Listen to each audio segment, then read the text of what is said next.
নমস্কার শ্রোতা বন্ধুরা, আমি পাখি আর আপনারা শুনছেন আমার চ্যানেল গল্পের নীড়। বাংলা সাহিত্যের অনবদ্য কিছু গল্পের সমাহার নিয়ে আমাদের এই চ্যানেল গল্পের নীড়।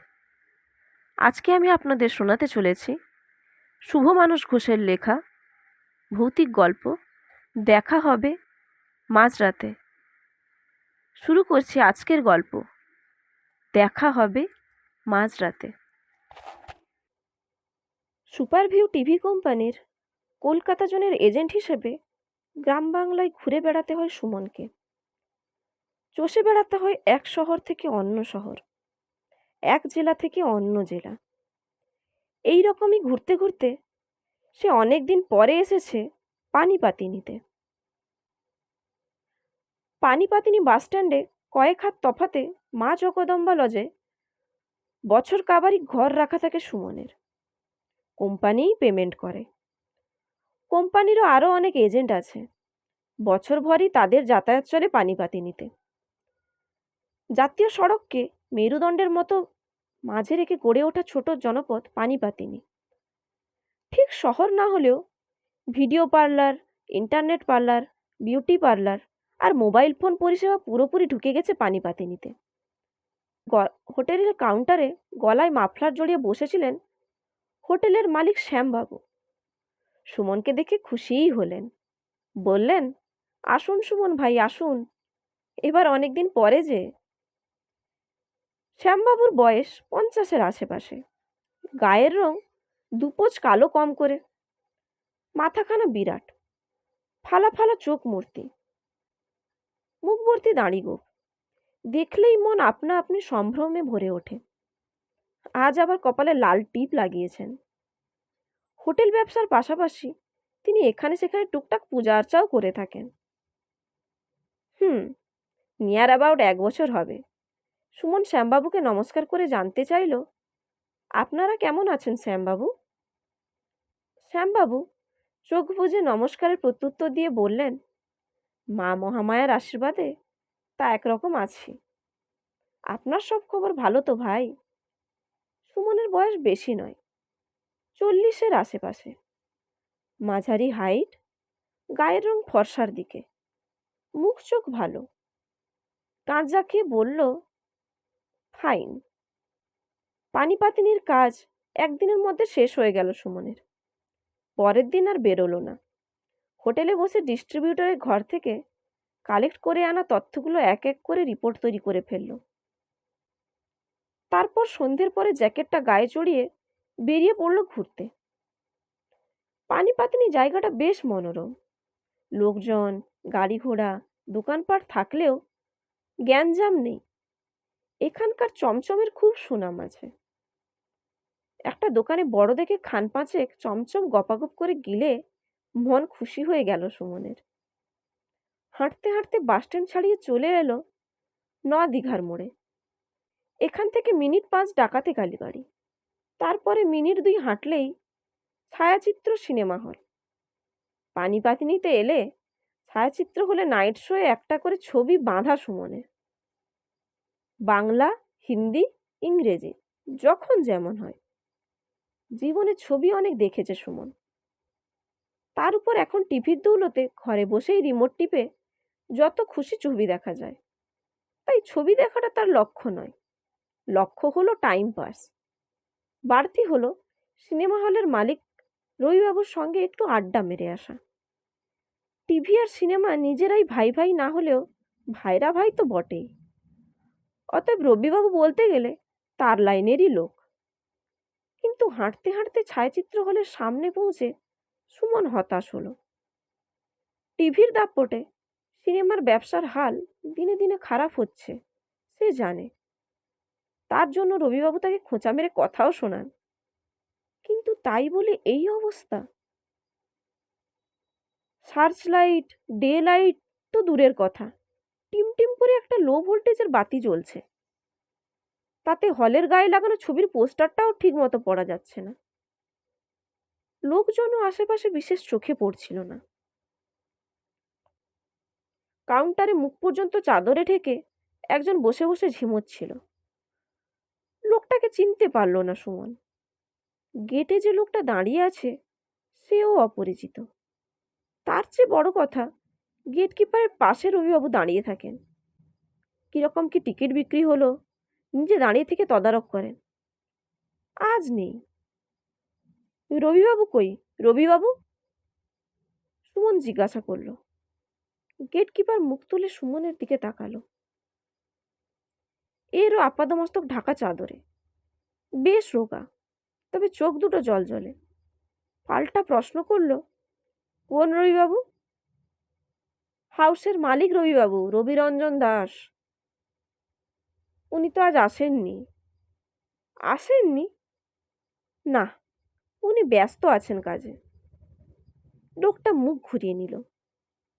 শুধু ছবি হবে আজ, আড্ডাটা আর হবে না। ভারী রসিক মানুষ এই রবিবাবু।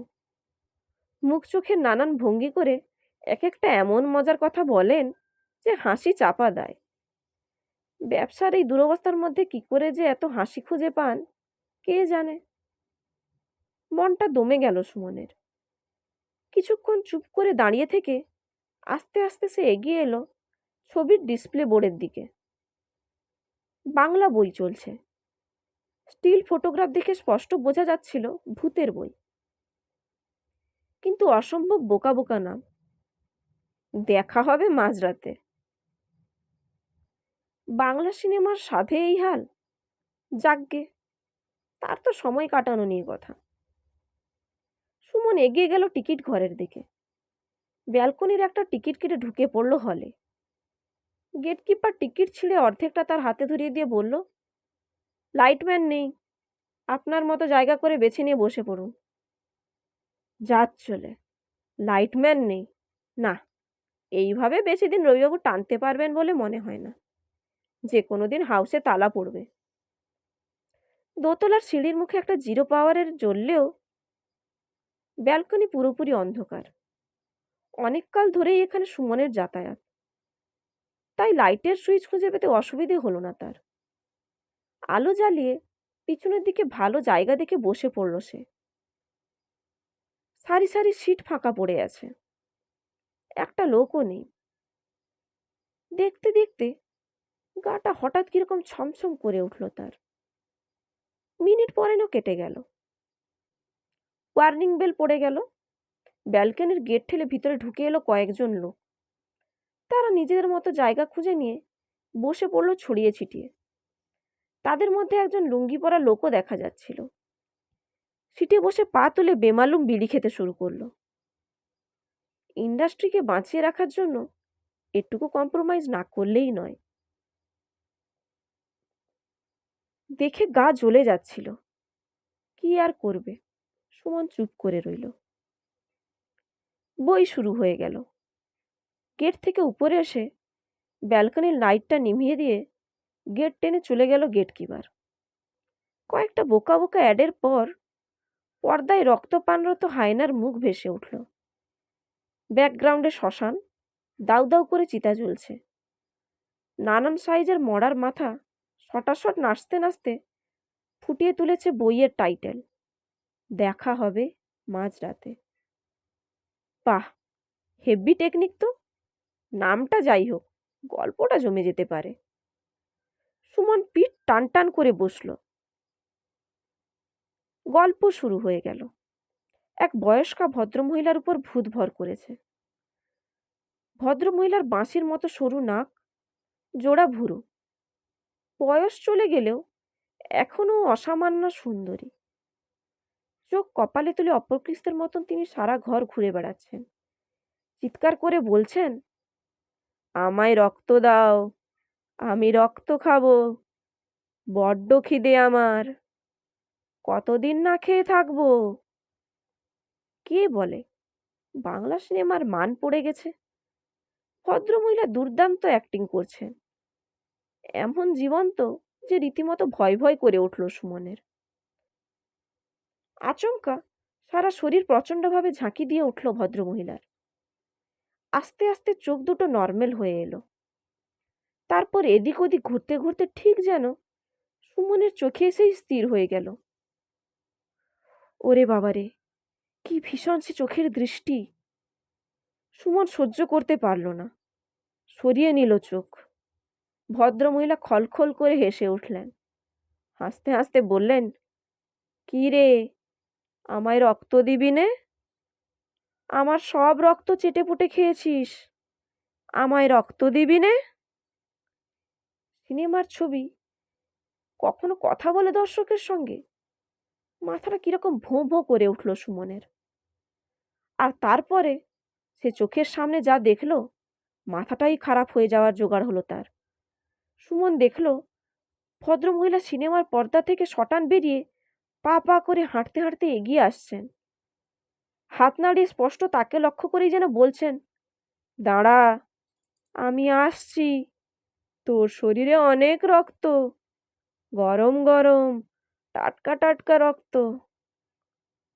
আহ, উস।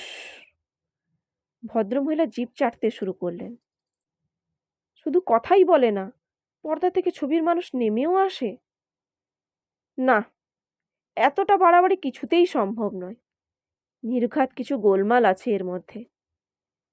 সিট থেকে তড়াক করে উঠে পড়ল সুমন। সঙ্গে সঙ্গে ব্যালকনির দর্শকরা সকলে একসঙ্গে গলা মিলিয়ে হেসে উঠল। সুমন চমকে উঠে তাকিয়ে দেখল, দর্শক কই? 5টা সিটে সে 5টা কঙ্কাল বসে আছে। না, যথেষ্ট হয়েছে। না, যথেষ্ট হয়েছে। মাথায় থাকুক আমার সিনেমা, মাথায় থাকুক টাইম পাস। আর্তনাদ করে সুমন হুড়মুড়িয়ে ব্যালকনির গেট ঠেলে ছুটল সিঁড়ির দিকে। সিঁড়ি ভেঙে নিচে নেমে প্রাণপণে ছুটতে লাগলো। ছুটছে ছুটছে, তারপর আর কিছু মনে নেই তার।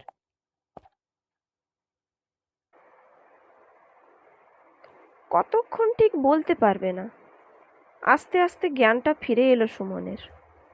চোখ মেলে দেখল সে শুয়ে আছে। তখনও বুকটা তার উঠছে পড়ছে, আতঙ্কে গায়ের লোমগুলো খাড়া খাড়া হয়ে যাচ্ছে।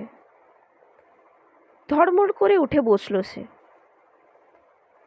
উঠবেন না সুমন ভাই, উঠবেন না। ভারী গলায় কে যেন বলে উঠলেন, আর একটু শুয়ে থাকুন। এই গলা সে চেনে। সুমন বাঁ দিকে ঘাটটা কাত করতেই দেখল মা জগদম্বা লজের শ্যামবাবু। সঙ্গে সঙ্গে বুকটা হালকা হয়ে এলো তার। বলল, না না, ঠিক আছে। আমি কোথায় শ্যামবাবু? শ্যামবাবু বললেন, মন্দিরে। সুমনের মাথাটা পরিষ্কার হয়ে এলো।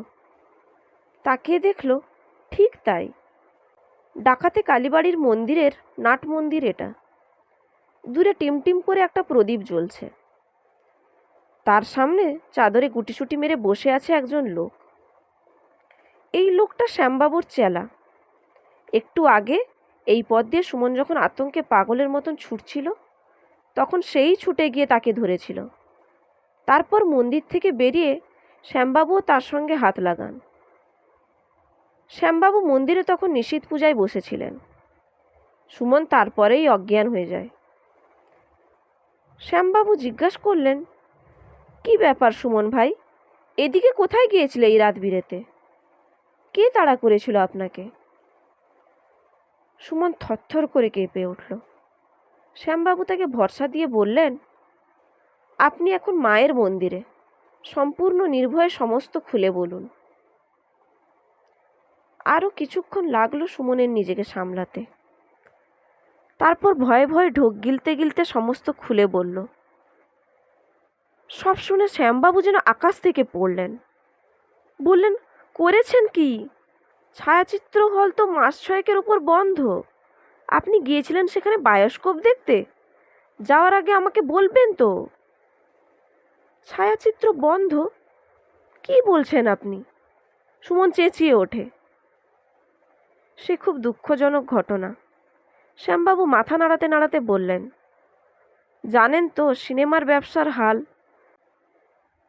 ছায়াচিত্র হলের মালিক রবিবাবু হাউস চালাতে গিয়ে ধার দেনায় পুরো ডুবে গিয়েছিলেন।